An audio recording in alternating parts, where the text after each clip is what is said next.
ETF index mutual funds నేర్చుకుని stock మార్కెట్లో రాణించాలనుకుంటున్నారా? వెంటనే ఈ నెంబర్కి కాల్ చేయండి. Hello views, welcome back to our channel. ఈ రోజు మనతో ఉన్నారు స్టాక్ మార్కెట్ అనలిస్ట్ అయిన సుందరరామరెడ్డి గారు. ముఖ్యంగా ఈ రోజు ఎపిసోడ్లో క్వాంట్కి సంబంధించిన ఫ్రంట్ రన్నింగ్ అనే ఎలిగేషన్స్ ఏమున్నాయో వాటి గురించి తెలుసుకుందాం. నమస్కారం సార్. నమస్తే. సార్, ఫ్రంట్ రన్నింగ్ ఎలిగేషన్ సంబంధించి డీటెయిల్గా మాకు ప్రీవియస్ ఎపిసోడ్ ఎక్స్ప్లెయిన్ చేయడం జరిగింది. అయితే క్వాంట్లో ఎవరైతే ఇన్వెస్ట్ చేశారో, ఇన్వెస్టర్స్ కింద ఉన్నారో, ఈ మ్యూచువల్ ఫండ్కి సంబంధించిన ఇన్వెస్టర్స్ అందరూ ఇప్పుడు ఎటువంటి యాక్షన్ తీసుకోవాల్సి ఉంటుంది, లేకపోతే వాళ్ళు భయపడుతుంటే ఇది వాళ్ళు యాక్షన్ సంబంధించి వాళ్ళకి ఏదైనా మీరు సజెషన్ ఇచ్చే ఛాన్స్ ఉందా? ఏం చెప్తారు? మార్కెట్లో ప్యానిక్లో ఉన్నప్పుడు డిసిషన్ మేకింగ్ తీసుకోకూడదండి. అండ్ అది కొంచెం కూల్ అయిన తర్వాత ఒరిజినల్గా ఫ్రంట్ రన్నింగ్ జరిగితే ఏ లెవెల్లో జరిగింది, టోటల్ మేనేజ్మెంట్ ఇన్వాల్వ్ అయిందా లేదా జస్ట్ ఫండ్ మేనేజర్స్ ఇన్వాల్వ్ అయ్యారా, ఎవరు ఇన్వాల్వ్ అయ్యారు అన్న దాన్ని బట్టేస్తే మనం డిసిషన్ తీసుకోవాల్సి ఉంటుంది.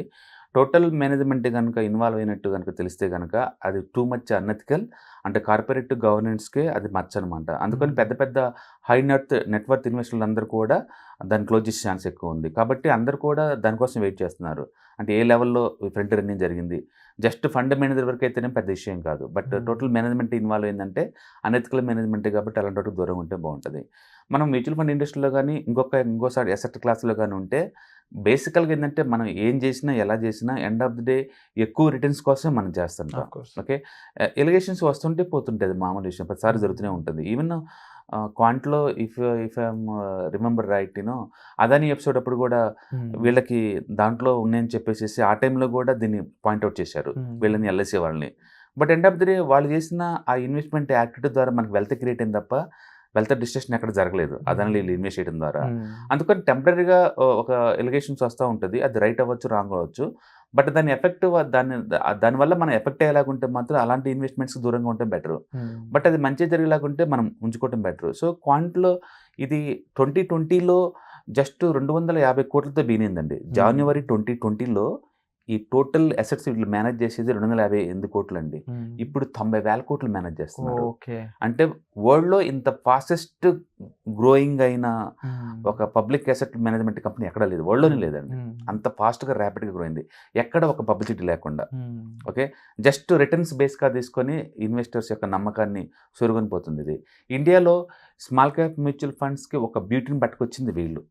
ఓకే, అండ్ ఇండియా టోటల్ ఇన్వెస్ట్మెంట్స్లో 48% ఎస్ఐపిలు మొత్తం అలోన్ క్వాంట్ అలోన్.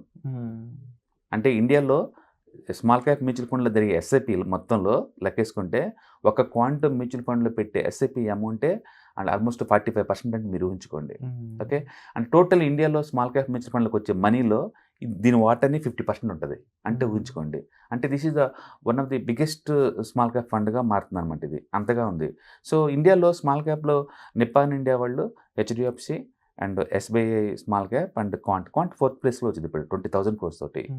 అంటే అందుకని ఆ ఏరియాలో ఇది చాలా స్ట్రాంగ్గా ఉన్నారు వీళ్ళు పర్ఫార్మెన్స్ కనుక చూసుకున్నాం అనుకోండి, ఇండియాలో ఏది మిడ్ క్యాప్ కావచ్చు, స్మాల్ క్యాప్ కావచ్చు, లార్జ్ అండ్ మిడ్ క్యాప్ కావచ్చు, ఈఎల్ఎస్ఎస్ కావచ్చు, అంటే యాక్టివ్ ఫండ్ కావచ్చు, ఫోకస్ ఫండ్స్ కావచ్చు, ఏ చూసినా ఇండియాలో నెంబర్ 1లో ఉండే లాస్ట్ 7 years నుంచి నెంబర్ 1 ర్యాంక్లో ఉన్నారు. అంత 40 AMCస్తో పోటీపడి వీళ్ళు. అండ్ లాస్ట్ 1 year రిటర్న్స్ కనుక చూసుకున్నాం అనుకోండి, మిడ్ క్యాప్ 73% అండి last 1 year. And 2 years average చూసాం అనుకోండి 51, అంటే 5 years యావరేజ్ చూస్తే 37. వీళ్ళు అసలు 5 years యావరేజ్ మీద 30% ఎత్తుందంటే ఊహించుకోండి మరి ఎంత స్ట్రాంగ్గా తీస్తున్నారు. అంటే ఇప్పుడున్న సిచ్యువేషన్స్లో ఇలాంటి ఎలిగేషన్స్ వస్తున్న టైంలో ఇన్ కేస్ అది రాంగ్ అయితే నో ప్రాబ్లం, కంటిన్యూ అవ్వచ్చు. ఇన్ కేస్ రైట్ అయ్యింది అనుకున్నట్లయితే ఎవరైతే ఇన్వెస్ట్ చేశారో ఓ మంచి అమౌంట్స్ వాళ్ళు ఏం చేయాలంటే అదే నేను అంటుంది, రిటర్న్స్ ఇంత అద్భుతంగా ఇస్తున్నప్పుడు ఇలాంటి ఎలిగేషన్ రాంగ్ అనే బయటకు పోయే బదులు ఎలిగేషన్ రైటా రాంగ్ అని వెయిట్ చేసేసి అప్పుడు దాకా తెలుసుకోవటం బెటర్. ఇనిషియల్గా న్యూస్ బయటకు వచ్చింది కాబట్టి ఫస్ట్ రోజు అది జరుపుకుంటుంది, but end of the prove అవ్వాలి కదా, అందుకని ప్రూవ్ అయిన దాకా వెయిట్ చేయడం బెటర్. ఈ ఎలిగేషన్ ఏదైతే ఉందో టాప్ మేనేజ్మెంట్ ఇన్వాల్వ్ అయిందా లేదా అనే దాన్ని బట్టేసి మనం కంటిన్యూ అవ్వచ్చు. ఒకవేళ జస్ట్ ఫండ్ మేనేజర్ లెవెల్లో ఇన్వాల్వ్ అయ్యారు అని చెప్తే మన ఫండ్ కంటిన్యూ చేసుకోవచ్చు. లేదు టోటల్ టాప్ మేనేజ్మెంట్ ఇన్వాల్వ్ అయిందంటే మాత్రం better to close it and move to the other funds. But ఎక్కడ మూవ్ అయినా మనం మ్యూచువల్ ఫండ్స్లో రేట్ ఆఫ్ రిటర్న్ ఇంపార్టెంట్ అంతే, నథింగ్ ఎల్స్. ఓకే, అంటే క్వాంటల్ యూనిక్ స్టైల్, వీళ్ళు పోర్ట్ఫోలియో టర్న్ ఓవర్ రేషియో చాలా ఎక్కువ ఉంటుంది, వేరే వాళ్ళతో పోల్చుకుంటే 5 times ఉంటుంది కనీసం. వేరే వాళ్ళు ఎవరైనా by and hold strategy follow అవుతారు, క్వాంటోర్ అట్టే కాదు, సింపుల్గా ట్రేడింగ్ చేసి పడేస్తారు. ఇయర్లీ ఏ స్టాక్ వాళ్ళ దగ్గర మోర్ దెన్ 1 year ఉండదు. అంటే చర్నింగ్ రేషియో చాలా ఎక్కువ వీళ్ళది క్వాంట్, యూనిక్ స్టైల్ అనమాట. ఓకే. ఇంత too much trading activity mutual ఫండ్లో చేస్తున్నా వీళ్ళ ఎక్స్పెన్స్ రేషియో మనకి 0.67 ఉంటుంది. వేరే వాటితో పోల్చుకున్నప్పుడు ఇది కూడా యావరేజ్ మీద అక్కడే ఉంటుంది. చాలామంది అనుకుంటారు చాలా ఎక్స్పెన్సివ్ ఏమో, ఎందుకంటే స్టాక్స్ ఫ్రీక్వెన్స్గా చేంజ్ చేస్తారు కాబట్టి చాలా ఎక్స్పెన్సివ్ ఏమో అనుకుంటారు. కాదు, వేరే వాటితో పోల్చుకుంటే ఎక్స్పెన్స్ రేషియో కూడా ఇది రిలవెన్స్గానే ఉంటుంది. అండ్ రిటర్న్స్ మాత్రం వేరే వాళ్ళతో పోల్చుకుంటే చాలా ఎక్కువ ఇస్తున్నారు అనమాట. అందుకని ఇంత ఎక్కువ రిటర్న్స్ ఇస్తున్నప్పుడు ఒక ఎలిగేషన్ వచ్చినప్పుడు అది టాప్ లెవెల్లో ఉందా జస్ట్ మేనేజర్ లెవెల్లో ఉందా కన్ఫర్మ్ చేసుకొని మనం తీసుకోవచ్చు. మేనేజర్ లెవెల్లో కనుక్కుంది అనుకోండి, మ్యూచువల్ ఫండ్ ఇండస్ట్రీలో అది కామన్ ప్రాక్టీస్. అది మేనేజర్ లెవెల్లో కనుక్కుంటే ఇంతకుముందు సెబీ ఇలాంటి కనీసం ఒక 10 టైమ్స్ అన్ని ఎయిమ్స్ని పట్టుకుంది. హెచ్డిఎఫ్సిని పట్టుకుంది, ఇట్లా యాక్సిస్ లాస్ట్ ఇయర్ 23 మార్చిలో యాక్సిస్ బ్యాంక్ని పట్టుకుంది. ఫ్రంట్ రన్నింగ్ చేస్తున్నారు ఇద్దరు మేనేజర్ని. వాళ్ళు పీకేశారు, పెనాల్టీ 3 crores కట్టారు అంతే. అంతకుముందు ఐఏఎఫ్లో జరిగింది, అంతకుముందు రిలయన్స్ క్యాపిటల్ జరిగింది. అంటే ఈ ప్రాక్టీస్ అనేది ఈ ఇండస్ట్రీలో ఎప్పటి నుంచో ఉంది. అంటే మనకు కిచెన్లో ఒక కాక్రోచ్ కనపడింది అంటే దాని అర్థం ఒకటి కాదు, మనకు ఎక్కడో దాక్కొని వందల్లో ఉంటాయి. ఈ ఇండస్ట్రీలో కూడా అంతే. అది ఇప్పుడు కేసు కాదు, ఎప్పటి నుంచో ఉన్న కేసు అనమాట. కాకపోతే అవి బయటకు వచ్చినప్పుడు న్యూస్ అవుతుంది, మిగతా టైంలో మనం కామ్గా ఉంటున్నాం అంతే. కాబట్టి ఆ ఎలిగేషన్ అనేది ఎంత రూట్ లోపలికి ఉంది అన్న దాన్ని బట్టేసి మనం డిసిషన్ తీసుకోవాల్సి ఉంటుంది. ఎందుకంటే ఇంత బాగా రిటర్న్స్ వచ్చే వాటిని జస్ట్ ఎలిగేషన్ పెట్టేసి మనం దూరంగా ఉండాల్సిన అవసరం లేదు. జస్ట్ 250 కోట్ల దగ్గర నుంచి 90,000 కోట్లకు వచ్చిందంటే ఏ టాలెంట్ లేకుండా రాదనమాట అది. అందుకని ఎలిగేషన్ ఉన్నమాట నిజం, అది ప్రూవ్ అయిన దాకా వెయిట్ చేసుకొని అప్పుడు డిసిషన్ తీసుకుంటే బాగుంటుంది. అండ్ రెండోది, అందరూ అనుకున్నట్టు వీళ్ళ పోర్ట్ఫోలియో మొత్తం కూడా వెరీ స్ట్రాంగ్గా లార్జ్ క్యాప్లో పెట్టారు. 50% మనీ అంతా తీసుకెళ్ళి లార్జ్ క్యాప్లో పెట్టారు. ఏదన్నా రిడెంప్షన్ ప్రెజర్ వచ్చిందనుకోండి, స్పాట్లో బట్టి నమ్మేసి మరీ జనాలకు డబ్బులు ఇచ్చేస్తారు. అందుకని ప్యానిక్ అంటే ఏం రాదు.